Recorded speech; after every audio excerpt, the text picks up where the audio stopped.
We start with a giant storm what blows a tree through David Drayton's private art studio and also into his boathouse, where he and his family see some weird mist floating toward them over the lake. But given he seems to be one of the most chill dudes in cinematic history, he just cheerfully shrugs and goes next door to ask his neighbour Brent for his insurance deeds, because it was totally his tree what smashed into his little boathouse. But naturally, Brenty Boy's a bit frosty with the guy he once sued in a recent property dispute. And before you can say, "Where's Jake Peralta to cheer up the captain when you need him?"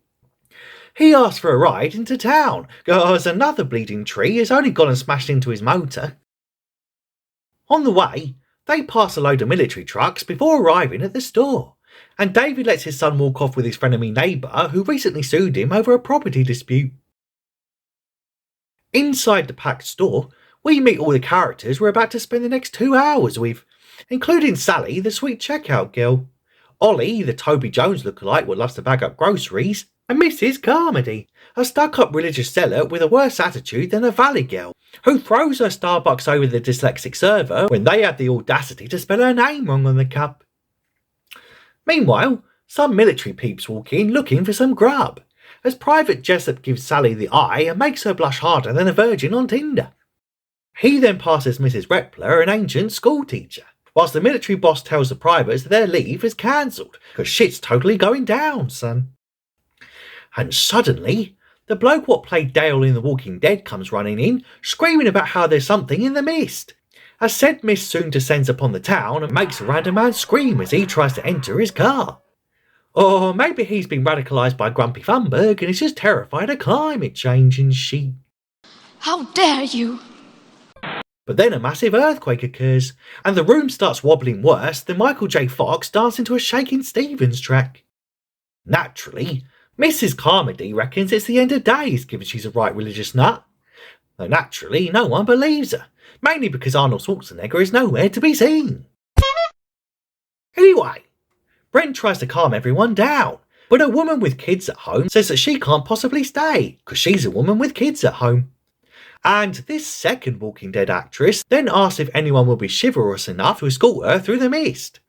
But all the blokes are too much of a pussy-hole to go out in thick fog without a face covering. So she just says, "Screw you, cucks," and promptly disappears into the misty abyss. David then tries to calm his sobbing child who don't want his stinking dad and just wants his mum, as he's then introduced to Amanda Dunfree, another school teacher and yet another Walking Dead bozo who played that miserable Andrea Bird for 3 seasons.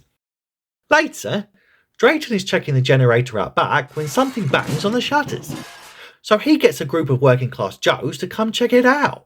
But unfortunately, the noise is suddenly gone, and he now looks like a right paranoid Wally in front of his new mates. Bruh. Anyway, the working Joes want to go out and clear whatever's backing up the Jenny, but Drayton says that's probably not a good idea since something is clearly out there making people disappear in smoke, and it certainly ain't no David Copperfield tribute act either.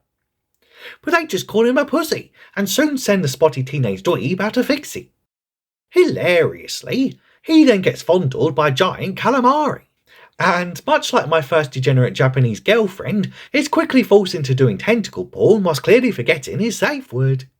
But fortunately, Drayton quickly manages to cut off one of the monster's flippers.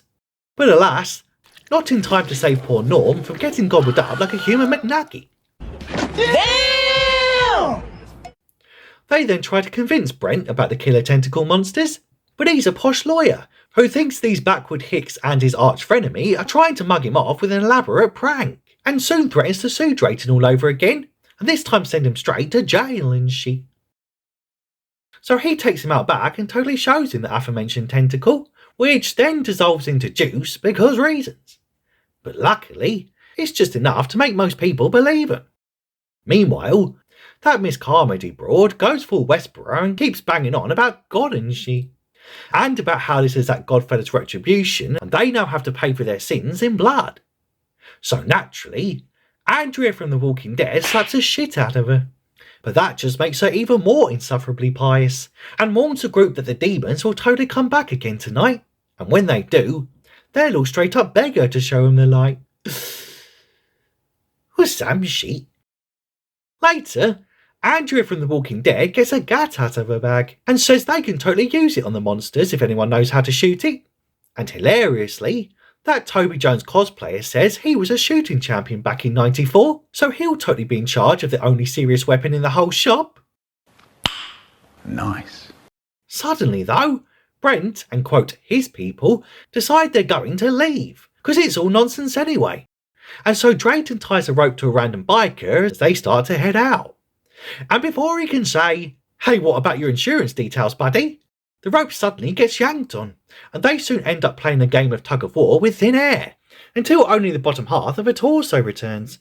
And consequently, the religious nut what fucking loves a Bible is totally vindicated.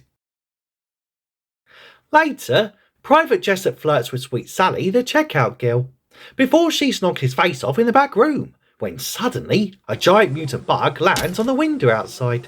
And then loads more mutant bugs fly around, as Miss Carmody reckons it's totally that plague thing what her holy book always talks about, especially when they start swarming the place worse than Jehovah's Witnesses swarm my doorstep every evening.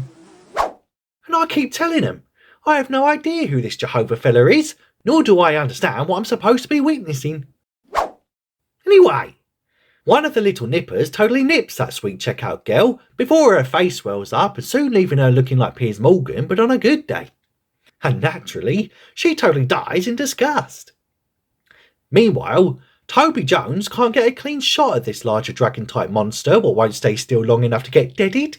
So a random bloke sets a mop alight to totally burn the fuckers, but hilariously instantly slips and sets himself on fire like some sort of twisted Buster Keaton sketch. Anyway, Toby Jones finally gets a shot off at his dragony nemesis and kills it stone dead, whilst Private Jessup just weeps over his equally deceased beloved who is now too butt ugly and dead to kiss anymore, and who he didn't even get to go all the way with. Liberties! After everything calms down, they realise that the Mogadon who set himself on fire needs some serious painkillers and antibiotics, and probably a whole new set of skin by the looks of it. Luckily, there's totally a pharmacy next door, but the religious nut reckons that going out there and provoking the demons will make them come and get the rest of them, and so promptly uses their so-called hubris to start turning people against the protagonists, before the ancient retired teacher lobs a can of peas at her head and says, "How's that for a bit of modern day stoning?" So the brave group of utter mad lads head out into the mist and over to the pharmacy, where they soon find a load of their mates webbed up to the walls, before one of them turns out to be that military chief from earlier who's screaming it's our fault over and over, and who must have gotten jiggy with a horny arachnid a little earlier because his body's now filled with loads of baby spiders. Then a bunch of mother spiders pop up and start shooting acidic arse webbing at the poor saps, before the retired ancient teacher makes a makeshift flamethrower and sets the fuckers on fire.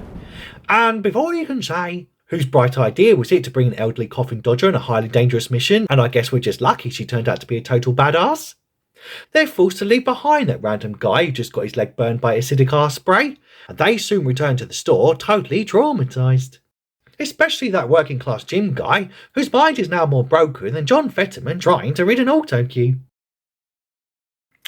The next day, Drayton wakes up from a mini coma to find out Miss Carmody has whipped up most of the peeps into a religious frenzy, who now see her as some sort of emissary of God. And Jim, for one, is all in on the crazy, and so far up her arse that he can taste what she had for breakfast. The group then talked to Private Jessup about what his chief meant when he said it was all their fault shortly before he exploded into spiders. But he says he don't know nothing about it, and to go talk to his colleagues, who he suspiciously ain't seen for a while, and shut up about it already. Turns out they've totally cucked and hung themselves in a garage, which presumably will make for a bloody great ep of Ghost Adventures once all this is cleared up. Sweet! But Jim just grabs Jessup and brings him before the almighty Mrs. C to totally repent for his sins, and for bringing God's wrath down upon them via Project Arrowhead. As it turns out his military bosses opened up windows to other dimensions. Windows that really turned out to be doors with giant acidy spiders and tentacle monsters behind them. And that's totally why the world is now overrun with icky destructive beasts. And liberals, presumably. Naturally, Mrs. C whips up the religious fervour like a fucking hurricane, and the mob soon bay for Jessup's blood, before some random butcher carves him up like a common hog and they chuck his dying arse outside for the monsters.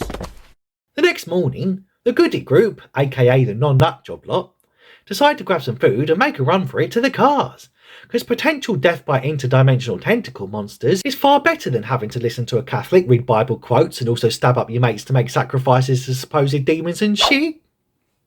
But before they can escape, Miss Carmody totally confronts them and stops them from getting the heck out of Dodge, insisting she's totally that Godfellas vessel on Earth and they're in need of serious punishment, because they've been proper naughty. So she demands they sacrifice Drayton Sprogg because reasons, and thereby unleashing a chaotic brawl between our heroes and them would-be kiddie killers, until Toby Jones pops a cap in her ass through her stomach, and then plants one in her noggin for good measure. And before you can say, now that's what I call a holy judgment, they run out to the cars, where said Toby Jones fella soon gets some instant karma by getting munched up by a giant praying mantis thing, before Drayton grabs his gun and the group finally get the heck out of Dodge. Later, he then pulls up at his house, which is currently webbed up tighter than Spider-Man's undies after a saucy dream, before then driving through the mist as far as their limited supply of gas can take him. After said limited supply of gas runs out and there's nowhere left to go, they spot a massive Cthulhu-type monster above them that can make even Lovecraft gush. And before you can say, oh god, please don't let this turn out to be another Desperate Cloverfield prequel, they just shrug and think, well, that's us fucked. Now hopeless, exhausted, and at the end of their metaphorical rope, they decide to end it all by going full Columbine. But unfortunately, there's 5 of them and only 4 bullets, which, according to my quick maths, will mean one poor fucker has to do them all in themselves and then be left to get eaten by monsters. Sucks to be you. So naturally, the super-based alpha hero David Drayton shoots every last one of the fuckers, including his own son, in the darkest ending since that time I stepped on the family cat during a neighbourhood blackout. Oh shit, not good. But anyway, he then whinges and whines about it for a bit before heading out into the mist to meet his maker.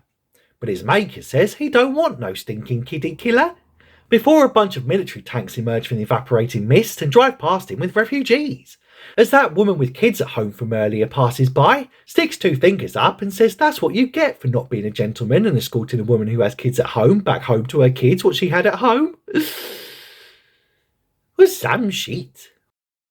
Then he boo-hoos some more, as the military soon get on with cleaning up the interdimensional alien carnage. And that's it. That's the movie. But man, this Frank Darabont fella loves a dark ending about as much as he seems to love Walking Dead actors, because he totally filled the film with a fuck ton of them, son. And speaking of, it seems that Carol Bird from The Walking Dead just cannot be killed, because she appears to be able to survive every friggin' apocalyptic wasteland you throw her into. But anyway, that's the plot and that's your lot, considering that bell thing so you don't miss any future recaps. Tell me if you like this flick in the comments if you have time, and I'll see you in the next one.